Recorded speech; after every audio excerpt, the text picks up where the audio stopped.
Bonjour à tous et bienvenue dans ce nouveau grand JT des territoires. Voici tout de suite les titres de l'actualité. Au sommaire, sécurité à Marseille. Une fuite simulée à la centrale. Arkema déclenche un plan de gestion de crise. Notre partenaire sur place, La Provence, a pu suivre cet exercice dans la salle de crise. Un moment exceptionnel, habituellement interdit aux caméras que vous verrez donc. Nous nous rendrons ensuite en Côte d'Armor où le maire d'une commune a démissionné de son poste en signe de protestation contre la fermeture d'une classe dans l'école locale. Vous écouterez sa réaction au micro de notre partenaire TBO sur place. La Fédération française de ski a célébré ses 100 ans d'histoire marqués par des succès mondiaux. Retour sur ce centenaire avec notre partenaire sur place, 8 Mont-Blanc. Et puis à la fin de ce journal, nous irons en Moselle où chaque semaine, une université permet à qui s'y intéresse de s'initier au langage des signes. C'est notre partenaire Moselle TV qui est sur place. Le gaspillage alimentaire est un des fléaux de notre société. C'est la raison pour laquelle une banque alimentaire éphémère a ouvert ses portes au pied des remparts de Saint-Dizier. Un moment d'échange qui a permis aux habitants de découvrir le fonctionnement de cette structure tout en sensibilisant au gaspillage et à d'autres enjeux, vous allez le voir. Reportage de Julien De Bruyne pour notre partenaire Puissance TV sur place. Au pied des remparts de Saint-Dizier, la solidarité s'invite. Une banque alimentaire éphémère a été installée pour une journée porte ouverte par la Banque alimentaire Champagne Sud et Meuse. L'objectif, sensibiliser les habitants à l'importance de la solidarité tout en leur permettant de découvrir le fonctionnement de cette structure. En plus des distributions alimentaires, des ateliers de cuisine ont permis aux visiteurs de goûter certains produits offerts. Ça permet de faire connaître nos actions. Là, aujourd'hui, c'est bien axé sur la lutte contre le gaspillage avec nos associations partenaires. On s'oriente aussi sur des fruits ou des légumes qui ne seront plus très beaux, qui ne sont pas trop faciles à donner, mais qui peuvent encore servir à une sauce tomate. Et donc là, c'est les ateliers cuisine. Tout ça, là, c'est une pédagogie et c'est du lien social. Les enfants n'étaient pas en reste. Carrousel, jeux en bois, un clown pour les divertir et des friandises à savourer ont apporté une touche festive à la journée. Cette attention particulière pour les plus jeunes n'était pas anodine. L'idée était de transmettre les valeurs de solidarité dès le plus jeune âge. 6 associations partenaires de la Banque alimentaire étaient également présentes, renforçant ainsi la mobilisation collective autour de cette cause essentielle. C'est la première fois qu'elle se déroule au rempart et je trouve que c'est une super bonne idée. On connaît tous la Banque alimentaire, mais c'est excentré du centre-ville et c'est pas facile d'y aller quand on n'est pas véhiculé. Donc ici, c'est très bien. Le bilan de cette banque alimentaire est une véritable réussite. La présidente ne cache pas son ambition, rééditer l'événement l'année prochaine avec l'idée d'élargir l'action en récupérant des aliments, des vêtements et bien plus encore. Une chose est sûre, le message de la lutte contre le gaspillage a bien été reçu. Un siècle de passion pour les sports d'hiver. Fondée après les Jeux Olympiques de 1924 à Chamonix, la Fédération française de ski a célébré ses 100 ans d'histoire, marqués par des succès mondiaux. Alors que nous nous tournons vers les Jeux de 2030 dans les Alpes, l'héritage de cette institution se renforce un peu plus encore. Regardez ce reportage signé Jules Demeur pour notre partenaire 8 Mont-Blanc. Le 15 octobre 1924 naissait la Fédération française de ski. En 100 ans, la pratique s'est révolutionnée, le sport, lui, s'est démocratisé. Pour son centenaire, la Fédération a réuni les champions de ski d'hier et d'aujourd'hui, l'occasion de célébrer l'héritage d'une histoire qui a traversé les époques. Le vrai héritage, c'est d'avoir formé des générations et des générations de skieurs, c'est-à-dire des gens qui vivent et qui ont vécu en montagne, et qui finalement ont créé cette espèce d'héritage immatériel qui est le plus important, la transmission. Transmettre de génération en génération les acquis des plus grands champions. Ils ont marqué l'histoire du ski français à coups d'exploits pour continuer d'inspirer leurs successeurs. Sans les autres, on n'est rien. On a besoin de stimulation, on a besoin d'échanges pour progresser, et c'est ce qui est arrivé. Et surtout, il y a une forme de solidarité intergénérationnelle qui est née à partir de là. Et je suis très fier de ça, très fier d'avoir réussi à rassembler cette grande famille. Des générations de skieurs brillants et aussi de skieuses brillantes. Dans les années 1960, les premières femmes se sont affirmées en montrant la puissance du ski féminin à travers les exploits des sœurs Guachel. On a été à la base du renouveau du sport français en général.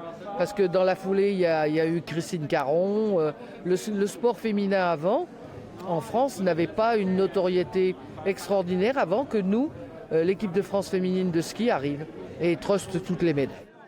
Une lente féminisation au sein de la fédération, comptant aujourd'hui près de 40% de femmes parmi ses licenciés, pour qui du chemin reste à faire ces prochaines années. On a envie d'intégrer encore plus les femmes par rapport aux équipes, c'est-à-dire qu'aujourd'hui les femmes devenir coach peut-être, ça c'est quelque chose qui a vraiment mis du temps à arriver, mais qui arrive vraiment. Il y a des femmes maintenant coach dans les équipes en tout cas étrangères. Pas tout à fait encore en France, donc ça pourrait être un levier d'amélioration. Un héritage à poursuivre et renforcer pour cette famille du ski français qui verra s'écrire demain, à l'horizon des Jeux en 2030, les prochaines pages de son histoire. Et puis nous partons pour Marseille où l'anticipation est essentielle en matière de sécurité. Une fuite simulée à la centrale nucléaire a conduit la préfecture à activer son plan de gestion de crise. Notre partenaire La Provence a eu l'opportunité d'accéder à cet exercice au cœur du réacteur, un moment exceptionnel où les caméras sont habituellement interdites. Reportage de Rudy Dahan. Très bien, donc je comprends que la situation est effectivement grave. Je vous confirme l'activation de ce PPI. L'alerte est donnée. Le plan d'urgence vient donc d'être activé par le cabinet du préfet des Bouches-du-Rhône. Une importante fuite de produits chimiques suite à la chute d'une grue sur une canalisation vient d'être signalée par l'usine Arkema de Saint-Menet. Le temps presse, il faut se rendre vers la salle de gestion de crise. Heureusement, il ne s'agit là que d'un exercice. Mais tout est fait pour se rapprocher au mieux des conditions réelles. Tous les services sont prévenus, les sirènes sonnent l'alarme et le dispositif FR Alert est activé sur tous les téléphones portables dans un périmètre de 3,5 km autour du lieu de l'accident. Abritez-vous immédiatement dans un bâtiment fermé. 2. Fermez les portes, les fenêtres, les aérations et les ventilations. 3. Consultez les médias et les réseaux sociaux. 4. Restez en lieu sûr jusqu'à la fin de l'alerte. Ça marche bien ce truc, hein? Vous voyez notre charge? J'ai pas trop compris en fait. Ça t'a fait peur ou pas? Un petit peu.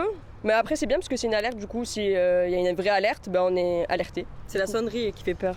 La sonnerie de l'alerte qui fait peur. Ouais, stressante. Ouais. Ça m'a fait bizarre, j'ai demandé à un agent qui était dans le magasin, et donc un équipier du moins, et qui m'a dit de ne pas m'inquiéter, que c'était juste une alerte. Très surpris parce qu'on se pose des questions.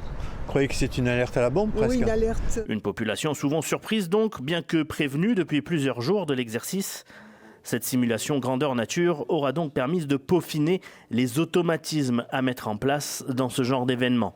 À la fin de l'alerte, peu avant 13h, tous les services concernés semblaient satisfaits du dispositif. Le bilan est très positif pour nous puisqu'on a eu premièrement une montée d'alerte très rapide, quasiment immédiate à l'ensemble des services de l'État, une communication très forte via l'ensemble des outils dont on dispose, les sirènes déclenchées par l'opérateur directement, les sirènes SAIP que la sécurité civile peut déclencher sur la zone, donc qui ont été très largement entendues sur site, et puis aussi l'outil FR Alert qu'on a pu tester à cette occasion, qui envoie un signal à l'ensemble des personnes présentes dans le périmètre sur leur téléphone portable et qui ont pu avoir connaissance de l'exercice en cours et du risque industriel. Le deuil périnatal reste un sujet délicat en France qui touche pourtant de nombreuses familles. Stéphanie, une Martiniquaise de 40 ans, a tragiquement perdu son bébé quelques jours avant l'accouchement. Pour surmonter cette épreuve difficile, elle a rejoint une association qui participe à des groupes de parole pour échanger avec d'autres femmes ayant vécu des situations similaires. Un témoignage recueilli par notre partenaire via ATV sur place. Il y a 3 ans et demi, 15 jours avant son terme, Stéphanie ressent que son bébé ne bouge plus comme avant. Inquiète, elle s'empresse d'aller à l'hôpital avec son mari. Après une échographie, le médecin lui annonce la mauvaise nouvelle. Il a posé des mots très simples. Je suis désolée, le cœur de votre bébé s'est arrêté de battre, c'est terminé. Le temps de prendre conscience, ça met quand même quelques secondes à monter au cerveau. En fait, je me suis mise dans une posture où il fallait que j'accouche. Il fallait absolument que j'accouche. Il fallait absolument que ça s'arrête. Ce n'est qu'après mon accouchement que je me suis effondrée. Je me suis littéralement, effondrée. Je pense que je pleurais toutes les nuits. Après l'accouchement, s'en est suivi l'enterrement et le début d'un long processus de deuil. Si Stéphanie a pu bénéficier d'un congé maternité, ce n'est pas le cas de son compagnon. Pour affronter sa douleur, le couple commence à consulter un psychologue. Puis Stéphanie entend parler de l'association Étoiles en Ciel et se joint au groupe de parole. Les groupes ont été très bénéfiques. Vraiment, moi, c'est quelque chose que je conseille à toutes les mamans, mais aussi à tous les papas qui ont plus de mal à parler, qui ont plus de mal à s'inclure dans ce type de processus. On parle à des femmes et des mères qui ont vécu la même chose que nous à un moment donné. Donc la parole est juste et on reçoit en fait la douleur, mais aussi l'espoir. L'espoir de donner naissance à un enfant, mêlé à une part de risque dont on ne parle pas assez selon elle. La société nous explique que la grossesse, c'est la vie, que la grossesse, c'est la meilleure version, la meilleure partie qu'une femme peut vivre et que forcément, ça se passe bien, qu'on est heureux, qu'on sera heureux et qu'on vivra le plus beau jour de notre vie quand on va rencontrer notre bébé. Sauf qu'en fait, une grossesse, c'est dangereux. C'est dangereux pour une femme, c'est dangereux pour un bébé. Et c'est vrai qu'il est important pour l'entourage de savoir réagir. Stéphanie est retombée enceinte quelques mois après la perte de cet enfant. Une grossesse émotionnellement dure à vivre. Son petit garçon a aujourd'hui 2 ans. Vous le savez, de plus en plus d'élus sont confrontés à de problèmes graves dans l'exercice de leur mandat. À Plus-Julien, en Côte d'Armor, Gilles Thomas, le maire, a décidé, lui, de rendre son écharpe.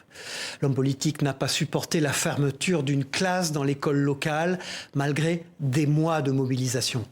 Un geste symbolique qui résonne fort, car 6 autres adjoints le suivent dans cette protestation. Ensemble, ils estiment ne pas être entendus par le gouvernement. Et la situation soulève des questions sur l'avenir de l'éducation dans cette petite commune. Notre partenaire TBO a pu s'entretenir avec le maire pour en savoir plus. Écoutons-le. Je suis au bout de ce que je pouvais faire, donc je me sens plus la force de continuer parce que je crois que dans nos petits territoires on n'est plus écouté, on n'est plus entendu. Malgré tous mes rencontres, malgré tout ce qu'on a pu faire, on n'a pas réussi à les faire changer d'avis. 24 enfants, 5 niveaux, pour moi c'est ingérable. Ils me disent le contraire. On verra la suite. Parce que là on parle de 25 enfants gentils ou 24 enfants gentils, bien. Mais c'est pas ça, hein, c'est plus ça l'école. Les enfants en difficulté, beaucoup d'enfants en difficulté. Du sport maintenant dans ce journal, et pas n'importe lequel, puisqu'il s'agit du motoball. Il combine le football et la moto et se joue sur un terrain herbeux, vous allez le voir. Le club de Soumatra a vécu un moment de gloire puisqu'il a décroché son seul titre de la saison en remportant le trophée des champions. 2 buts à 1 face à Neuville de Poitou, et après un début prometteur avec un but rapide, l'équipe de Sébastien Varoumas a dû lutter pour préserver son avantage. Une finale pleine de tension. On écoute tout de suite le coach au micro de notre partenaire Canal 32 sur place. Ouais, une belle finale, je pense que tout le monde a pris du plaisir, sauf moi. Mais ouais, vraiment une belle finale. J'avais demandé vraiment aux joueurs de rien regretter et surtout de se battre. Et ce soir, même dans les moments difficiles, j'ai une équipe qui avait du cœur, j'ai une équipe qui en voulait. Et c'est une équipe qui a montré que c'est une vraie équipe, malgré ce que tout le monde peut dire. C'est une vraie équipe. C'est une équipe de copains, c'est une équipe qui veulent gagner ensemble. Même si, comme dans toutes les familles, il y a toujours des petits problèmes, mais dans tous les clubs, c'est pareil. Mais là, j'ai une vraie équipe. Avez-vous déjà entendu parler du chessboxing ? C'est une discipline sportive qui combine la stratégie des échecs et la boxe anglaise, oui. Tout droit inspiré d'une bande dessinée, ce sport unique alterne entre des rounds de boxe et des parties d'échecs, et il met à l'épreuve à la fois la force physique et la capacité mentale des participants. Popularisé récemment, il attire divers athlètes amateurs de nouvelles expériences sportives, et longtemps, un Français, Thomas Cazeneuve, a été le champion de cette discipline. Notre partenaire Télé Nantes s'est rendu à Saint-Herblain pour assister à un entraînement. Regardez.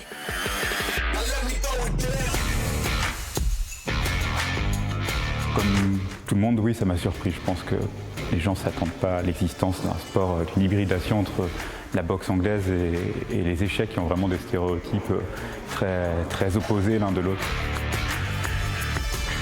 Un combat de chessboxing, c'est une alternance de rounds d'échecs et de rounds de boxe, 3 minutes chacune.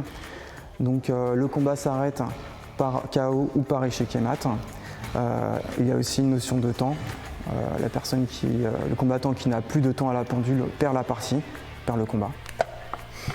chaque élite. On appuie sur les pendules.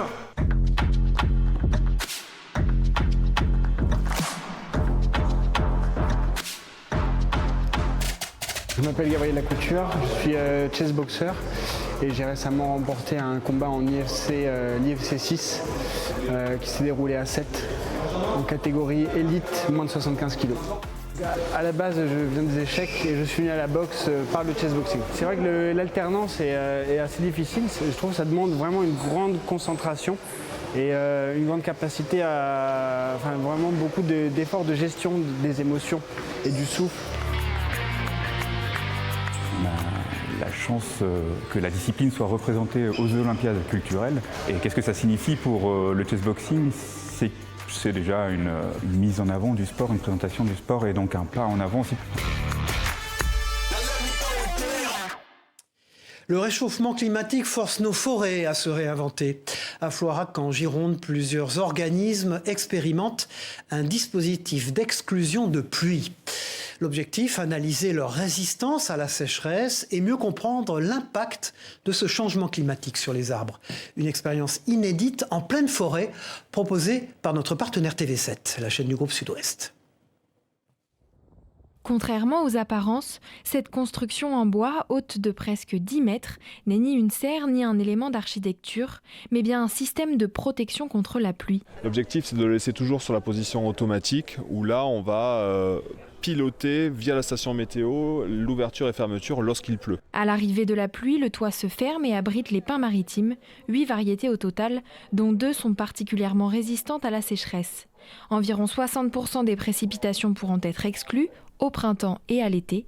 L'objectif, analyser la réaction des arbres soumis au stress hydrique et à la sécheresse, et donc au changement climatique. Tous ces arbres seront instrumentés avec des capteurs qui mesureront en continu leur croissance, la dilatation du tronc, leur stress, le stress hydrique, donc ce qu'on appelle un psychromètre, quand on applique sur le tronc et qui nous donne la teneur en eau du végétal, est-ce qu'il est stressé, est-ce qu'il n'est pas stressé, la quantité d'eau qu'il utilise, ce qu'on appelle le flux de sève, la transpiration de l'arbre, tout ça, ce sera enregistré toutes les 30 secondes sur tous les individus qui se trouvent sous le dispositif. Donc ils seront complètement monitorés, comme à l'hôpital, ils auront une batterie de capteurs sur eux pour essayer de regarder leur réponse et notamment à quel moment ils décrochent vis-à-vis d'un stress extrême qu'on va simuler avec ce dispositif. Une expérimentation inédite qui va permettre de poursuivre les études déjà menées en laboratoire en conditions réelles.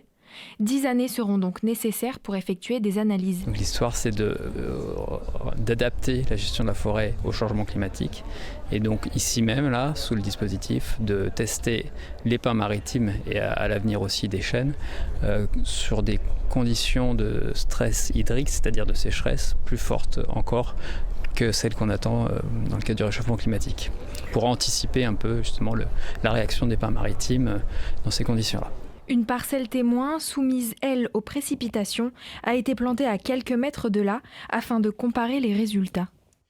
Un monde de silence ouvert à tous. Chaque semaine, l'université de Sarreguemines en Moselle propose à une dizaine de volontaires de plonger dans l'apprentissage de la langue des signes. Grâce à des séances ludiques et diversifiées, ces cours ne se contentent pas d'enseigner un nouveau langage, ils créent aussi des liens et favorisent, vous allez le voir, l'inclusion. Un reportage de notre partenaire Moselle TV sur place. Actualité oblige, c'est un vocabulaire bien particulier qui est à l'honneur, celui d'Octobre Rose et d'Halloween. Chaque mercredi pendant 2 heures, des apprenants de tout âge se réunissent pour apprendre la langue des signes.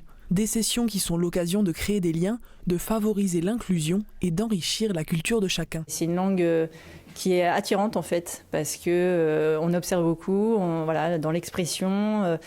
Et il y a beaucoup de communication, même plus, j'ai l'impression, parce qu'on doit vraiment observer l'autre et être attentif à l'autre. Et je trouve que c'est une manière de communiquer très intéressante. Et pour certains, c'est dans la vie professionnelle que ces bases peuvent être utiles. Pour moi, et par rapport à mon travail, c'est pour aider et essayer de rompre l'isolement social des personnes qui sont sourdes ou malentendantes pour pouvoir communiquer avec elles ou essayer de communiquer avec elles. Je suis amené à accompagner des personnes qui sont sourdes, profondes, et le fait de suivre la formation peut m'aider à communiquer plus facilement avec eux. Qu'est-ce qui est difficile? Parfois la coordination, essayer de reproduire ce qu'on voit, et parfois ça peut être un peu compliqué. Le cours est encadré par Danielle Wagner qui enseigne la langue des signes depuis 4 ans. Elle-même sourde, elle nous fait part de l'importance d'apprendre cette langue. Une belle opportunité d'apprentissage, mais surtout de rencontre et d'inclusion au-delà des mots. Voilà, et pour bien vieillir, rien de tel que de stimuler son esprit. À l'Île-Rousse, en Haute-Corse, l'atelier Bien vieillir propose tous les jeudis des activités ludiques pour aiguiser les réflexes cognitifs des participants. Au programme, jeux de cartes, mémoire et logique dans une ambiance conviviale qui favorise le lien social. Un moment enrichissant pour tous, offert par notre partenaire Télépaésé sur place. L'objectif, c'est bien sûr la prévention de la perte d'autonomie et puis la stimulation, effectivement, la prévention des pertes d'autonomie au niveau cognitif. Et c'est comme faire un sport, il faut entretenir. Et là, c'est pareil sur le plan de la mémoire. Et il faut faire des exercices, il faut entretenir, il faut stimuler. Donc, et puis en même temps, l'autre objectif, c'est aussi le lien social, parce qu'en fait, vous voyez, il y a une ambiance quand même très sympathique. Il y a du lien qui se crée entre les participants et ça rend l'isolement aussi. Cette semaine, c'est Léon de Fontaine qui était l'invité de Face au territoire sur TV5 Monde avec la PQR. Le porte-parole du Parti communiste français a répondu aux questions de nos partenaires. Écoutez ce qu'il a dit. Qu'est-ce qui vous anime? Quel est votre rêve de vie, Léon de Fontaine? Ça va être assez simple, mais en réalité, bien sûr, il y a tout mon engagement politique qui reste bien sûr quelque chose d'assez structurant chez moi et envie que cette société puisse permettre d'offrir tous les codes aux jeunes pour pouvoir s'émanciper et s'épanouir pleinement. Ça, c'est bien sûr un sujet important et ça. C'est pas gagner de l'argent. Non. Sinon je serais encore une fois pas au Parti communiste français non plus d'ailleurs. Et l'autre sujet, moi, mon aspiration dans la vie, c'est de pouvoir être chez moi, Amiens, entouré des gens que j'aime, de pouvoir en effet de temps en temps donc faire maire d'Amiens peut-être. Et peut-être on verra. Vous avez mentionné tout à l'heure votre compagne avec qui vous organisez des barbecues pour recevoir vos amis le week-end. Elle est engagée aussi, elle est de votre côté, de votre sphère politique. Oui. Alors elle n'est pas engagée politiquement, on est ensemble depuis un bon moment. Je n'étais pas engagé en politique quand on était ensemble au tout début. Elle n'est pas engagée politiquement. En revanche, on a des discussions politiques et en effet, elle est un soutien indispensable, notamment lorsqu'on est autant exposé médiatiquement. C'est important d'avoir une sphère privée aussi solidaire. Voilà, et puis les éditions locales du magazine Le Point, notre confrère, ce week-end dans les kiosques. Elles portent sur Lille et sur Nantes. À Lille, les équipes du Point parlent d'un marché d'opportunités dans l'immobilier avec des prix en baisse, des choix aussi très élargis et puis des candidats à l'achat qui négocient de plus en plus. Un sujet sur la secousse des transports également, qui sont sous haute tension là-bas, alors que la crise du métro devrait se résoudre. Et puis, l'eau du robinet n'est ni polluée ni cancérigène, affirme le vice-président de la métropole, qui se veut très rassurant. Et puis, à Nantes, l'édition Nantes, donc du Point, Nantes à la pointe de la recherche médicale, un grand sujet qui vous présentera tous les chercheurs qui sont à Nantes. Et puis Saint-Nazaire qui se réinvente. Saint-Nazaire avec ses chantiers navals, son aéronautique, ses nouvelles industries. Enfin, entre deux eaux, c'est également une sur l'immobilier. La chute des prix et des transactions se ralentit un peu à Nantes. Exploit culinaire maintenant dans ce JT au Salon Dauphinois 2024. Laurent Bouilloux, chef d'un restaurant au Versou, a battu un nouveau record en proposant un pâté en croûte de 2,02 mètres de long. Après 8 heures de travail minutieux, cette pièce impressionnante a été enfournée d'un seul tenant, nécessitant une précision impeccable du montage au démoulage. Regardez ce reportage de notre partenaire Télé Grenoble. Le Salon Dauphinois 2024 accueille un champion du monde dans la catégorie du plus long pâté en croûte. 2,02 m, c'est la taille du beau bébé de Laurent Bouilloux, chef cuisinier au Vieux Moulin sur la commune du Versou. 8 heures de travail ont été nécessaires pour faire éclore l'incommensurable pâté en croûte. Enfourné en une seule pièce, de la préparation au démoulage, le chef a dû faire preuve d'une grande précision. À chaque étape, on a rencontré une difficulté et à chaque étape, j'ai eu un moment de doute. Jusqu'à 1 heure avant de le démouler, j'avais pas trop la solution pour le démoulage parce que j'avais tellement peur de le casser. Mais bon, on y est arrivé et puis voilà. Beaucoup de contraintes en commençant par les outils. Le moule de 2 mètres a été réalisé sur mesure. Le four boulanger s'est vu lui aussi ajouter une porte métallique pour le fermer hermétiquement et garantir une cuisson homogène. Beaucoup d'efforts pour un record sans prise de tête. Laurent est avant tout un passionné de cuisine. Ouais, c'est pour le fun, c'est vraiment c'est la passion, c'est l'amour du métier et le challenge. C'est un jeu. Un huissier de justice s'est rendu sur le salon la veille pour valider le record de manière officielle. Laurent n'est en réalité pas si étranger au Guinness Book des records, puisque 2 années auparavant, il s'emparait du titre du plus grand gratin dauphinois du monde pour 23 mètres carrés. Mais pour lui, le pâté reste plus technique. Ah, beaucoup plus dur, beaucoup plus dur. Il y a énormément de technicité dans le pâté croûte et surtout sur une grosse pièce comme ça. Une grosse pièce qui sait séduire, le stand de Laurent attire les regards. Il est impressionnant. Et d'ailleurs, je trouve c'est extraordinaire de pouvoir réaliser un tel chef-d'œuvre. Et je trouve que c'est encourageant pour la suite et ça donne de la perspective et des rêves qu'on peut aboutir. Si l'original sera découpé plus tard dans la soirée, les versions réduites mais identiques ont pu être dégustées en avance. Ah, mais vraiment délicieux, c'est vraiment du pâté croûte artisanal. On a l'impression de retrouver les saveurs de notre jeunesse, vraiment à manger sans modération. À l'unanimité, le défi est validé, en attendant peut-être une nouvelle idée de médaille d'or à décrocher. Voilà, c'est la fin de cette édition. Merci de l'avoir suivi. On se retrouve très vite pour une nouvelle édition du Grand JT des Territoires. Au revoir à tous.